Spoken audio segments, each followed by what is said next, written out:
Hello everybody, Raspberryberyl here, and today we're going to be doing something just a tiny bit different from what we usually do. Today we'll be reading a story that is part of my Queens of Muni universe. It technically has to do with an overall bigger story and not just a simple biography, but it still has to do with my universe. So I decided I wanted to read it.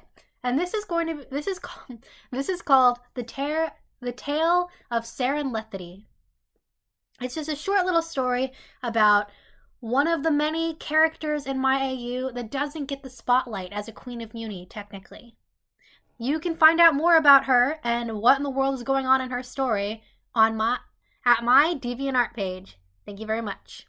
So please forgive me if I stutter, hesitate, or mispronounce anything, and for any noise in the background, let's get started. Tale of Serenlethity. Starting this series with a big mystery, this is a short tale that doesn't give you much, but is meant to confuse you and make you start asking questions. Not everyone takes the center stage, but everyone has some sort of story, even if they can't remember it. Part 1 of... The Tale of Serenlethity starts in the butterfly sovereignty, high in the skies of their kingdom, where the royal princess heir was born to her parents Empress Astraea and King Sirius. Serenlethity, Ariadne butterfly, named after the peace their kingdom had known for many years, took her place amongst the throne. From the moment of birth her people loved and adored her, and she did all she could to help her people blossom in merriment. She lived in a happy childhood among her 3 sisters and 2 brothers, bearing her symbols of Nontalupa, signaling her out as their magical successor. She partook in her kingdom's merits in life, smiling throughout her day as she roamed the city streets. Life of a princess was much easier after the peace with the monsters was made, and so her only real duty was, while still preparing to ascend to the throne, was to know her people and to practice her magic.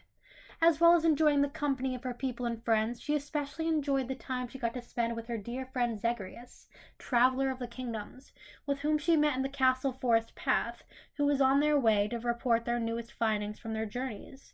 Serenlethity often met with Zagreus, who she jokingly nicknamed Nemesis, within the meadows, hearing of their journeys, hoping one day she could see it herself, and getting introduced to the other friends Zagreus would bring along. By the age of 14, Serenlethity was betrothed to a boy of the name of Zachariah, prince from across the kingdom. She loved his humor and his golden hair, and he her hair of the sky and wondrous smile. They would be wed less than 2 years later, on the princess's 16th birthday. Serenlethity would rise to the next level of the throne when she turned 18, giving her the power to rule, but her mother still bore the title of the Empress. It was later that year that she would give life to her first child, a daughter they named Trinity. Along with her first daughter, she would later bear 2 sons, Wyatt and Theo, and later her last daughter, Serenity, named after herself by the time she was 24. It would be 2 years later that they got a surprise attack from an unknown enemy. Serenlethity did what she could to protect and gather her people, and then ran fast to protect her family. Her mother took Wyatt and Serenity to keep them safe, but Serenlethity couldn't find her last 2 children. Zagreus, who was aiding in defeating the threat, told her they were last seen in the gardens. She would find them near the start of the hedge maze, where they weren't supposed to go without an adult, but they weren't scared of a challenge or to go against authority. She grabbed them and they started making their way out, when they heard the sound of running against the grass and the moving of bushes. They instead ran farther into the maze, hoping to hide and not be found. They were far in, and Serenlethity was sure they wouldn't be caught. That was until they noticed the arrows flying towards them. Trinity was managing to get ahead, but Theo kept tripping. Serenlethity told Trinity to pick him up and run as fast as she could, and that there would be a good hiding place ahead in a stone building under the floor. While they ran, Serenlethity summoned her magic and started fighting the archers off. She was faring well until an arrow flew into her shoulder, where she then fell, being shot several more times, and bled out within the maze. Eventually the attackers were defeated. The kingdom held strong. It appeared as if there wasn't much damage, and barely any casualties. They were relieved, but Zagreus emerged from the maze with a safe Trinity and Theo, but with no Serenlethity. Zagreus told them that she was killed, fighting vigorously to protect her children.